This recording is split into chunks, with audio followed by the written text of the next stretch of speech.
नमस्कार, आप देख रहे हैं अब तक टीवी चैनल। हमारे संवाददाता भूपेंद्र कुमार ने जनपद प्रयागराज से जानकारी देते हुए बताया,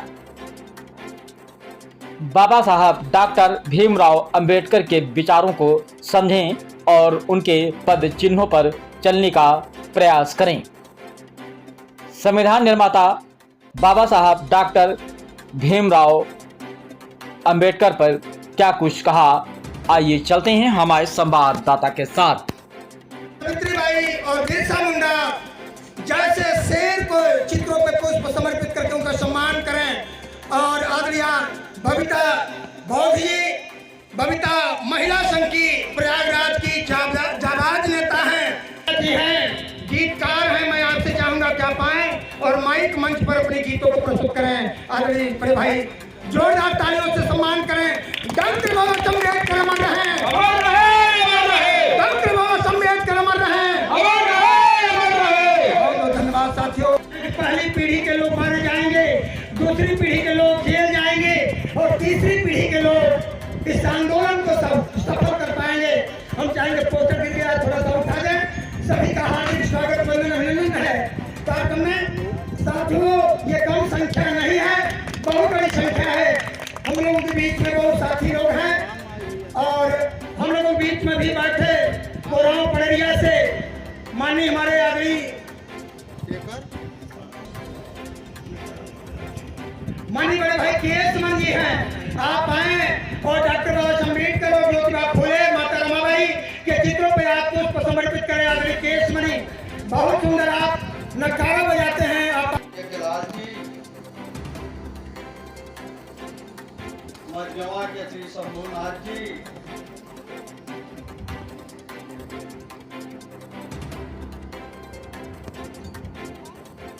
मान्यवर राम सजीवन मौर्य जी, मान्यवर उमाकांत, मान्यवर शिव कुमार बैठकवा,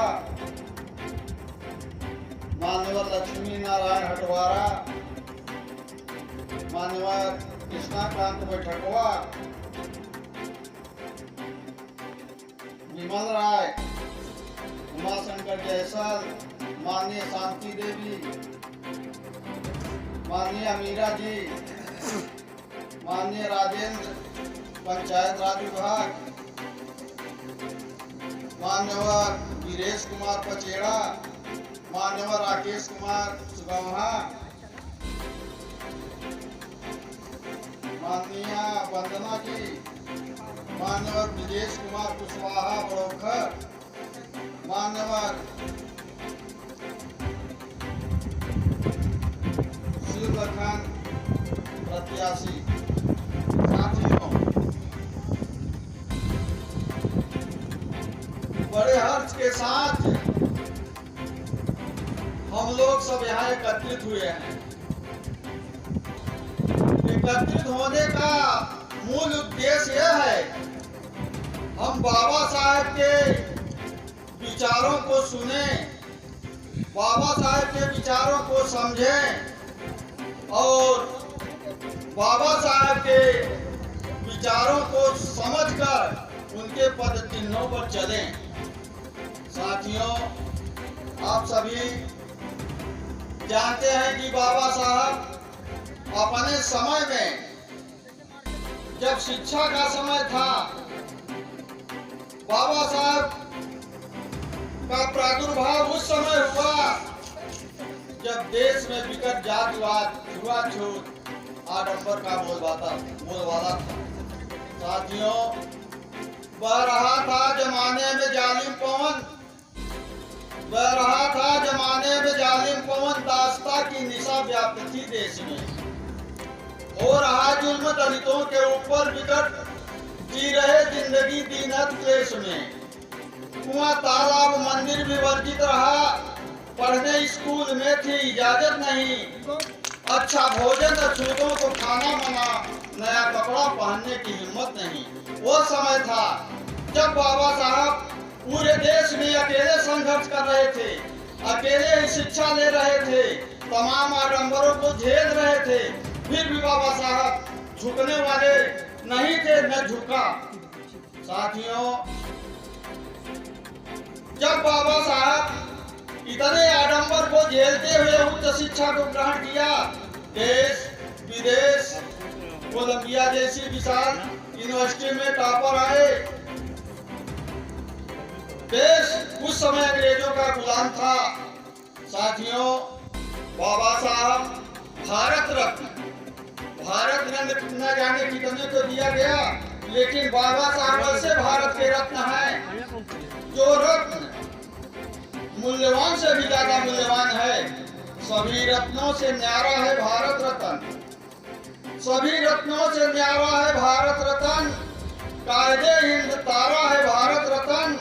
14 अप्रैल 14वीं संतान का 14 रत्नों सा प्यारा है भारत रत्न। ऐसे रत्न जो आज हमारे समाज में, हमारे देश में एक उज्जवल भविष्य की कामना करने के लिए सबको प्रेरित करते हैं। साथियों, बात उस समय की है, इधर शिक्षा दीक्षा कठिनाइयां सब आप लोग सभी हमारे वक्तागण बताते ही हैं। बात उस समय की है 1929 की। उस समय महात्मा गांधी का नमक सत्याग्रह आंदोलन चल रहा था। साथियों, भारत के आखिरी गवर्नर जनरल लॉर्ड इरविन थे। पहली गोल में सभा की आवश्यकता हुई, लंदन में बुलाया गया। नमक सत्याग्रह के कारण कांग्रेसी नेता लंदन नहीं पहुंच पाए। बाबा साहब और नेता गए, लेकिन और नेताओं के न होने के कारण कोई भी फैसला नहीं लिया गया। उसके पश्चात सन 1932 में ब्रिटिश प्रधानमंत्री रहमते मैकडोनाल्ड की अध्यक्षता में द्वितीय गोल में सभा की आवश्यकता हुई। उस गोल में सभा में महात्मा गांधी, जिन्ना साहब, डॉक्टर अंबेडकर, जवाहरलाल नेहरू तमाम नेता पहुंचे। जिन्ना ने कहा कि हमारा पाकिस्तान अलग कर दो। तमाम बात विवाद के बाद स्वीकार कर लिया कि जिन्ना साहब को पाकिस्तान अलग कर दिया जाए। उसके बाद बाबा साहब ने भी कहा कि हमारा भी अछूतिस्तान अलग कर दो, हमारा भी अछूतिस्तान अलग कर दो, हम भी अलग रहेंगे। महात्मा गांधी ने कहा नहीं भाई, अरे हम हिंदू, आप हिंदू, सब हिंदू हिंदू एक रहेंगे। बाबा साहब ने कहा कि कैसे हिंदू आई, कुआं तालाब में हम पानी न पीने पाते, मंदिर में पूजा न करने पाते, स्कूल में पढ़ने न पाते, कहाँ थी आपकी हिंदू आई उस समय। तमाम बातों को लेकर बाबा साहब अड़े रहे। अंत में फैसला लंदन में नहीं हुआ, सभी भारत चले आए। महात्मा गांधी ने अंग्रेजों के खिलाफ नारा बुलंद कर दिया। उसी समय महात्मा गांधी पूना के रौदा जेल में कैद हुए। उधर से लंदन से फैसला आ गया, यह बाबा साहब के पक्ष में था। जब महात्मा गांधी ने सुना तो पूना के यरवदा जेल में महात्मा गांधी ने आमरण अनशन शुरू कर दिया। कहा कि जब तक यह निर्णय नहीं बदला जाएगा तब तक हम अन्न पानी नहीं ग्रहण करेंगे।